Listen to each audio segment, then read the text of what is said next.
Video like जरूर कर लीजिए और ऐसे वीडियो लगातार फ्री में पाने के लिए चैनल को तुरंत सब्सक्राइब कर लीजिए और बेल आइकन को जरूर टैप कर लीजिए ताकि आगे भी सारे वीडियो आपको मिलते रहे। यूट्यूब में फॉलो करते हैं तो प्लीज ये वाला फ्री टेलीग्राम चैनल जरूर ज्वाइन कर लीजिएगा। सारे नोटिफिकेशन सारे अपडेट यहीं पे आते हैं, ध्यान रखिए।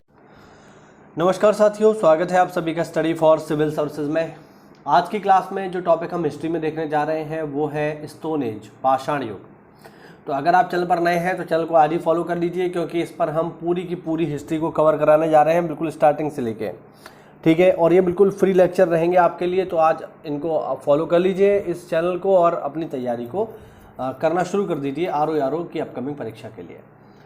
तो देखिए बात करेंगे स्टोन एज की। तो स्टोन एज क्या है, पाषाण युग क्या है? तो देखिए पाषाण युग एक ऐसा युग है जिसमें इंसानों ने पत्थरों को हथियार तथा औजारों के रूप में इस्तेमाल किया, यानी एक ऐसा टाइम जिसमें इंसान ने यूज़ किया स्टोन को एज अ टूल, ठीक है, हथियार की तरह, औजारों की तरह, जिसमें इंसान ने पत्थरों का इस्तेमाल किया, उस युग को हम कहते हैं स्टोन एज, ठीक है।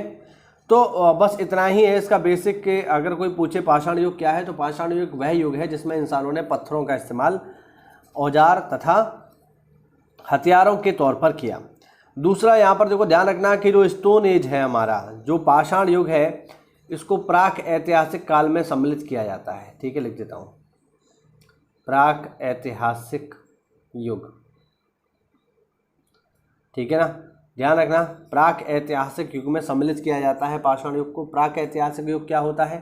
प्राक ऐतिहासिक युग का अर्थ है कि एक ऐसा कालखंड जिसका हमारे पास कोई भी लिखित सामग्री मौजूद नहीं है, ठीक है, उसका इतिहास केवल और केवल हमें खुदाई में मिली वस्तुओं के आधार पर हमने लिखा है या उसको हमने पता किया है। तो एक ऐसा युग जिसका हमारे पास कोई भी लिखित सामग्री मौजूद ना हो, उसको बोलते हैं प्राक ऐतिहासिक काल। पाषाण युग इसी का उदाहरण है, ठीक है। अब सवाल उठता है कि इंसान ने लिखा क्यों नहीं? तो यार उसके लिए उस समय जिंदा रहना ही सबसे बड़ा चैलेंज था। जंगलों में रहता था, गुफाओं में रहता था, जानवर उसको खा लेते थे, वो जानवरों को खा लेता था, तो यही उसके सामने चैलेंज है। भाई पढ़ाई लिखाई का काम आदमी कब करेगा? जब उसका दिमाग शांत रहे। बेसिक बहुत नॉर्मल सी बात है ना। अभी आप लोग पढ़ाई कर रहे हो क्योंकि आपका पेट भरा है, आपको खाने की टेंशन नहीं है, आपको ये भी टेंशन नहीं है कि कल सुबह तक मैं जिंदा रहूँगा नहीं रहूँगा, ये भी टेंशन नहीं है ना, तभी तो आप पढ़ाई कर रहे हो। लेकिन अगर आपको बता दिया जाए कि कल तुम्हारे जिंदा रहने के अवसर जो है 50-50 हैं, रह भी सकते हो या नहीं भी, तो तुम पढ़ाई करोगे क्या? नहीं करोगे। तो बेसिकली पढ़ाई लिखाई और ये सब सारी चीज़ें आदमी तब करता है जब वह अपने जीवन की बेसिक समस्याओं से निकल जाता है, ठीक है। तो इसीलिए इन लोगों ने कुछ भी लिखा नहीं। अब कुछ जानकारी है जिसको हम देख लेते हैं। पाषाण युग से तात्पर्य ऐसे काल से जब लोग पत्थरों पर आश्रित थे, वही जो मैंने आपको बताया वही सब है। पत्थर के औजार, पत्थर की गुफाएं उनके जीवन का प्रमुख आधार थे, सही है। हाँ, इस प्रकार के मानव को क्या बोलते थे ये ध्यान रखना। इस प्रकार के मानव को बोला जाता था क्रोमोगैन, ठीक है, क्रोमोग्रैन नाम से इनको जानते थे। इस काल में मानव प्राकृतिक आपदाओं से जूझता रहता था तथा शिकार और कंदमूल फल खाकर अपना जीवन बिताता था, वही जो मैंने आपको बताया, ठीक है।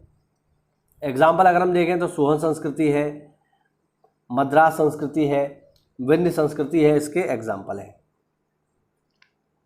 भारत में अगर हम देखेंगे कि प्राग ऐतिहासिक काल यानी स्टोन एज की शुरुआत जो है वो किसने की, या इसको दुनिया के सामने कौन लेकर के आया, तो वो है डॉक्टर प्राइमरोज, ध्यान रखना, जो इस पूरी की पूरी सभ्यता को दुनिया के सामने लेके आए।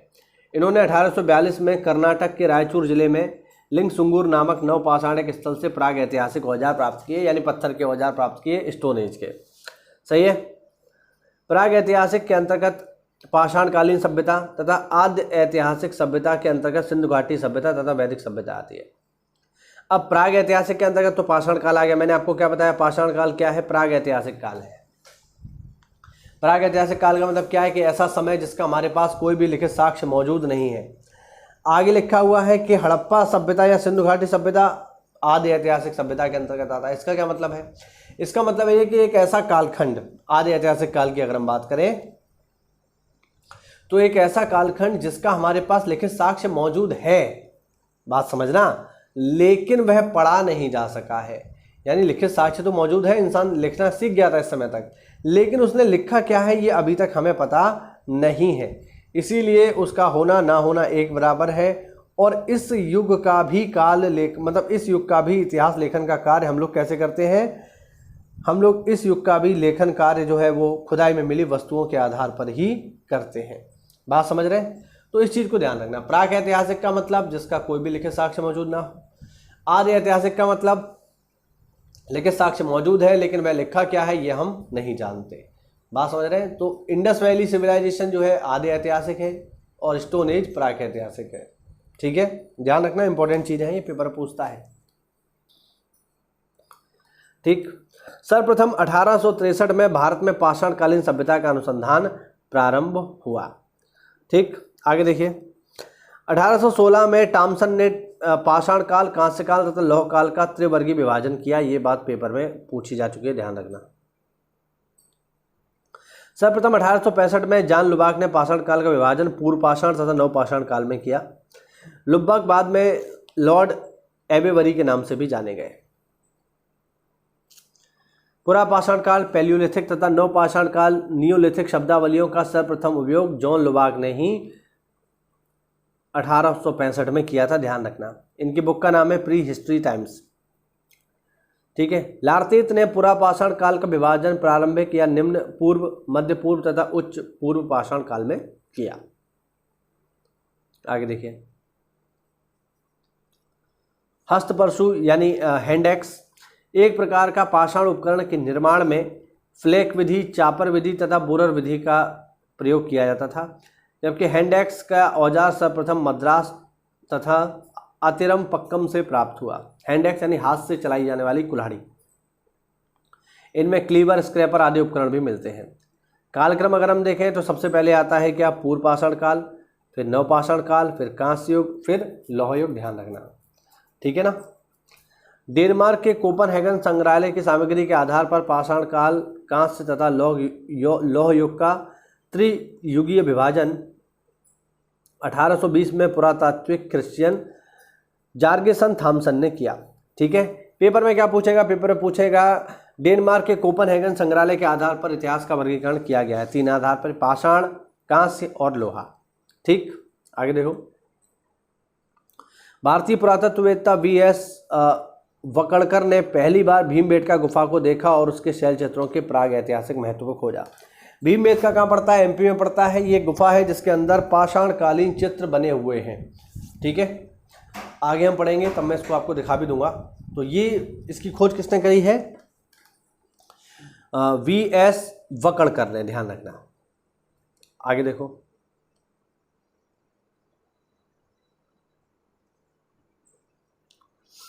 अब इतिहास को बेसिकली 3 हिस्सों में बांटा जाता है। प्राग ऐतिहासिक काल, जिसके बारे में मैंने बताया, जिसका कोई लिखित साक्ष्य मौजूद नहीं है, इसका लेखन कार्य केवल खुदाई में मिली वस्तुओं के आधार पर हुआ है। एग्जाम्पल पाषाण काल।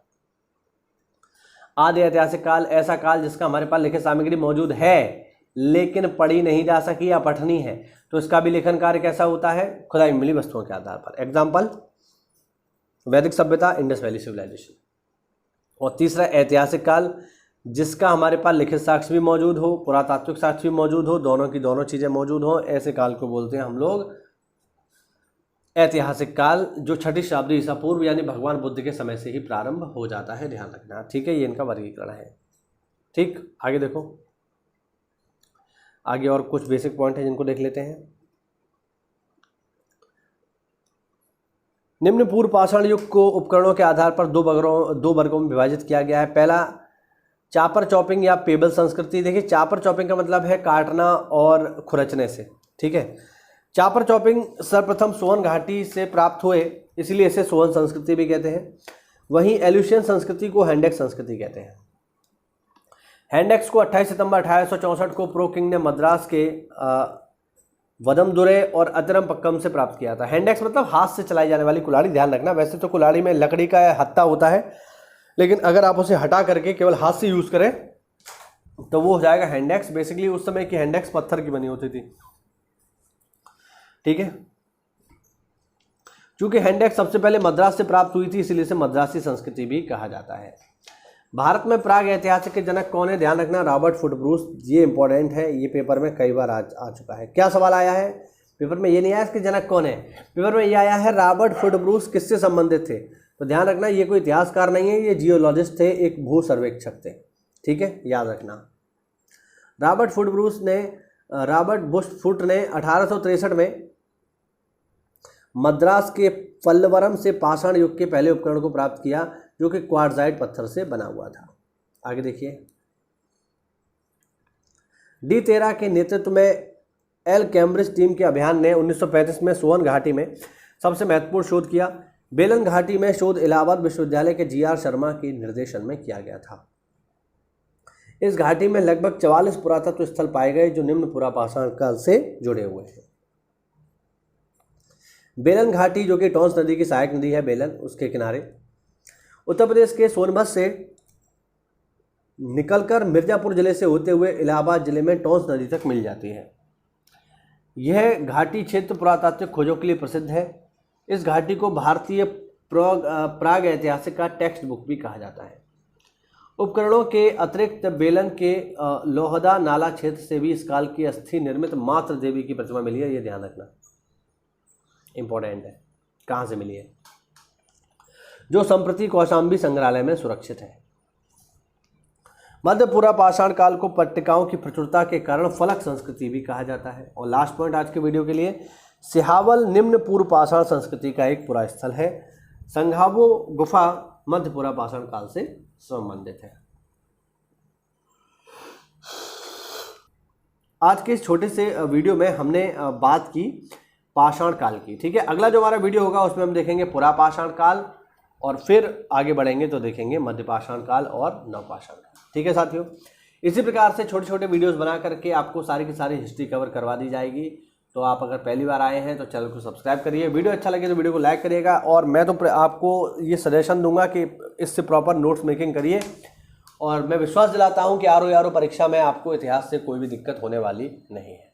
चलिए मिलते हैं अगली क्लास में, तब तक के लिए जय हिंद, जय भारत, वंदे मातरम।